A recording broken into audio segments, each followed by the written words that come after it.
Now in the next video I'm going to show you how to add your images onto your poster. So you will have to have had scanned your images already or photographed them and cleaned them up and got them to a stage that you are happy with before moving on to this stage. Once you have done that, make sure they are accessible in a folder on your desktop and they're saved as JPEGs. Then we have to open them up in PHOTOPEA. So go to File, Open, find your folder, and I have two images I'm wanting to work with. I'm going to use this one first of all. So this is a silhouette that has been scanned, and I'm wanting to bring that in to my poster design. So as you can see, I've got my design on one tab and the image that I've opened up here. I'm actually going to open up my other image that I'm wanting to use as well that I scanned of some raindrops that I created. These are paper cut raindrops and just a quick sketch. So you can see I've got raindrops, my silhouette and my design here. Now we have to prepare these before we move them onto our design. So when we bring in our image, you can see that it's got a background layer and that is just your image layer. So like we did previously with our text, we are wanting to cut out round our silhouette or whatever our image is that we're wanting to take in to our poster design. So in order to do that, we again use the magic wand tool and we are clicking on, I've clicked on, because it's a silhouette, it's quite clearly the black and the white of the image. If you were perhaps, I'll show you on this one, maybe wanting to cut round something a bit more particular, you could still use a magic wand. However, if I show you here, it's picking up all the little details here. So what you might be better using is the one above it, which is the Lasso tool. And we have a magnetic lasso, okay? So you would click on where you want to start and you would drag round, clicking as you go to make sure that it's just selecting the areas that you want, okay? So this takes quite a bit of time and you have to do it super carefully to make sure that you are getting the correct selection. So I'll just show you this one as an example of using the lasso tool. And this is the magnetic lasso, okay? And when you reach where you'd already started, if you click, you can see if I zoom in, it's created, oh, that's maybe too much for zoom in. Let's zoom out. It's selected round that, okay? So that is one way of doing it, or if we go back to the magic wand tool for the likes of a silhouette and we click on the white, that has selected all of the white area and round the black, okay?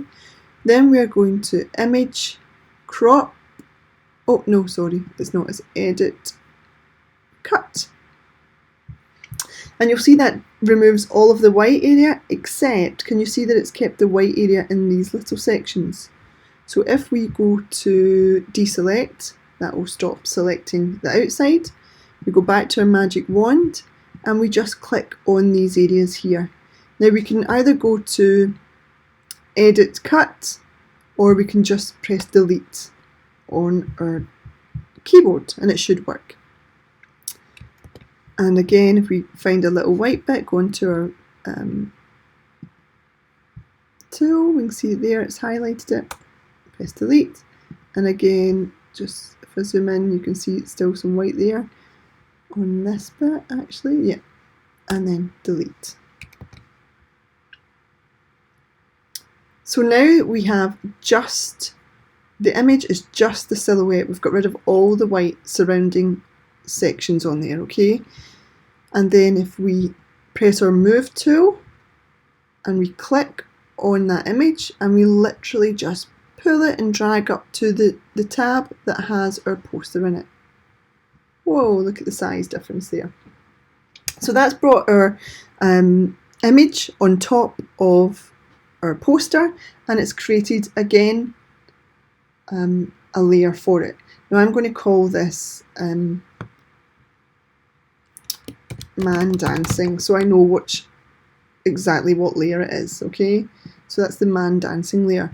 Now obviously that is tiny in comparison to our poster size, so we want to go to Edit, Transform, and we'll choose Scale again.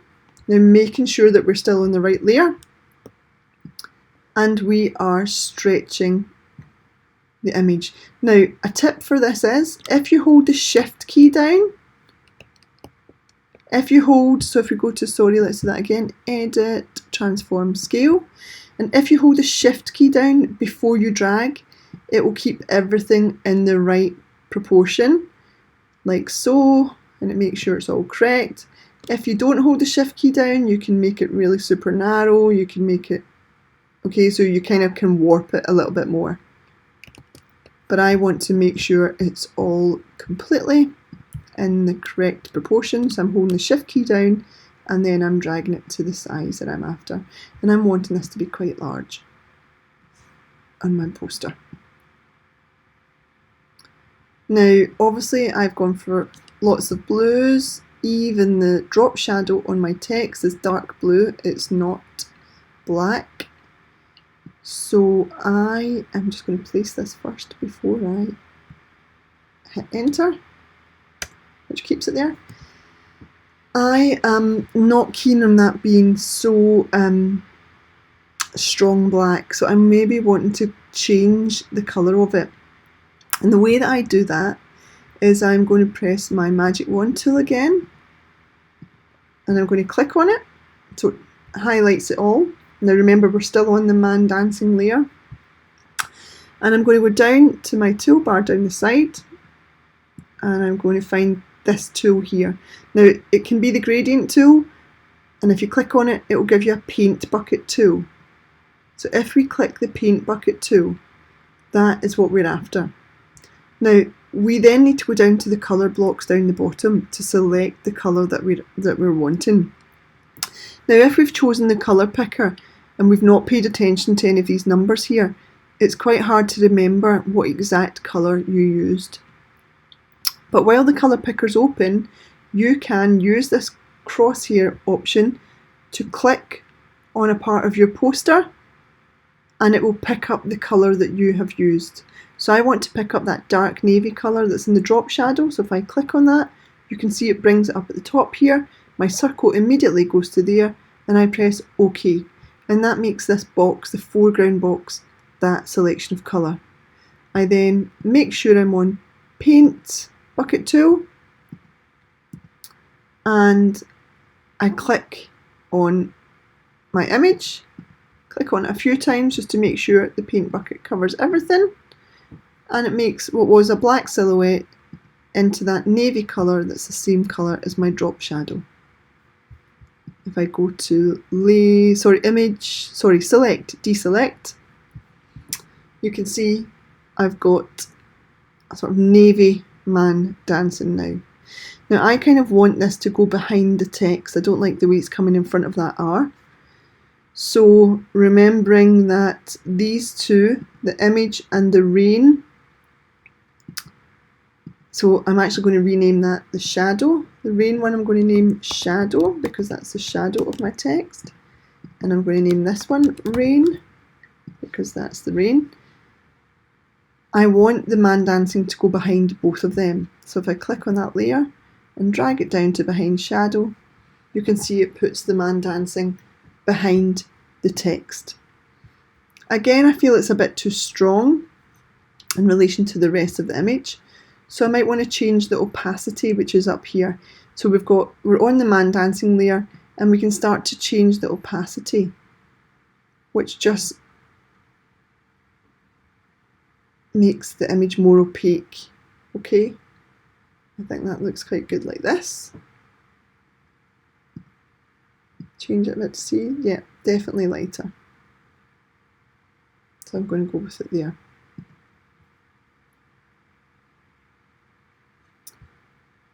So now we've got the man dancing layer, which we can hide. We've got our text layers, our shadow, our rain text, and our singing at the top. Now I'm wanting to bring in perhaps another image to start to layer to create our poster. So we had the scanned raindrops already here, and I had shown you how to use the magnetic lasso tool here to select round this raindrop. So now that we've done that, I'm wanting to cut this raindrop. So you can go to Edit and we can copy that part of the image. Oh, I don't know why we've got that. Let's get rid of this. I think what it's done is wait a wee second. I think we have deselected it. Let's go back onto it again. So we'll do the magnetic lasso select, click, and start to drag around the raindrop or the area that you are wanting to cut to add onto your poster design, sorry. So I'm doing this a little bit quicker than I probably should. Go all the way around. Now if this was a just one block shape, I would probably use the magic wand tool. So now that that's selected, go to Edit, Copy, go back to my poster, Edit, Paste, and you can see it's pasted this raindrop here. Now obviously that raindrops are the wrong way around, so don't worry. We go to Edit, Transform, Rotate, and you can see it gives us an option to rotate this round. And press Enter on your computer. Now I would quite like to make that again a bit of a feature, a bit of a large raindrop, to maybe put some text in, some information in. So if I go to Edit again, Transform, Scale, we'll get the same box as we had for the dancing man. Again, we're pressing Shift and we are keeping that in proportion. That's maybe a bit too big. Let's think. I actually think I might make it a little bit wider, so I'm not going to press the Shift key down just to make it not so wide. Is it maybe better down here? I'm going to go with that just now and then press Enter. Now something I'd quite like to do, I'm going to name that actually my layer, I'm going to name that Raindrop so that we know what that is. And what I might think about doing is maybe duplicating that. So in order to do that, we go onto the layer that we're wanting to copy, right click and select Duplicate Layer. And I'm going to do it 3 times so that I have 3 versions of it. Now I'm on the second copy of it just now, so I'm going to move that to here, and then the other copy I'm going to move down to here,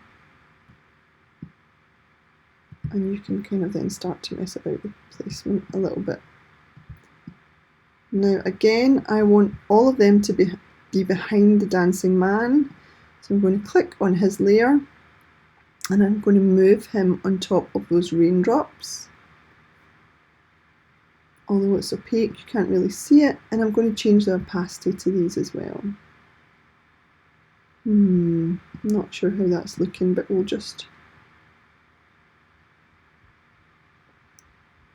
Let me see if I can change that one a bit higher. No, I'm not keen on that actually. Maybe we just need the one after all. Maybe we could just have it as a big, let's see, background.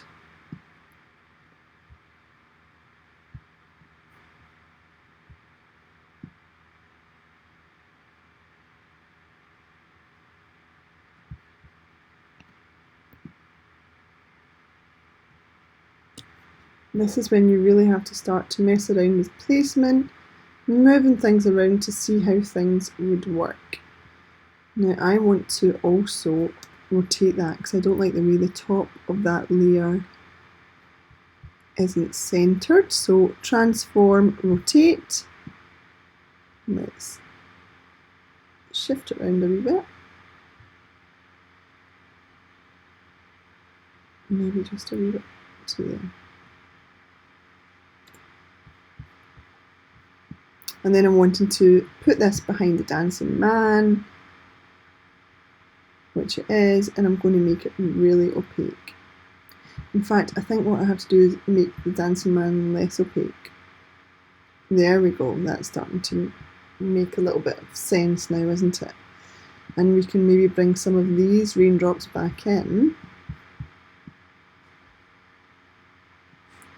for, I'll do that as the same opacity, that was 31%. To start to make more of a sort of pattern in the background, I'm going to duplicate that layer.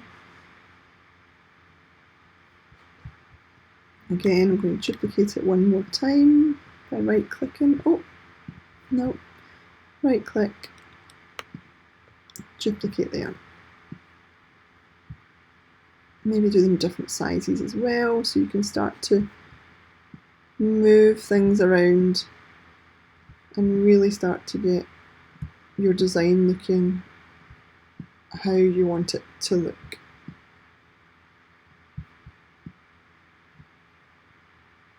Now, as you can see down the side, we're starting to create lots of layers.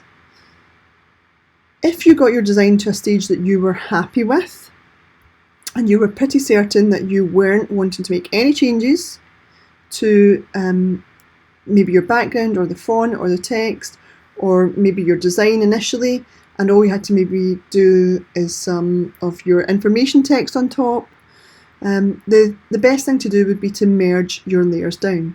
And the way to do that is you're wanting to select all the layers that you're wanting to merge. So you press Shift and you select all the layers that you're wanting to merge, and then you go to Layer and down to Merge Layers. And you'll see that will soon merge all of these together, hopefully. Yes. And that becomes your main layer. So we've still got our gradient fill, and then we've merged all of those layers together to be our main design layer.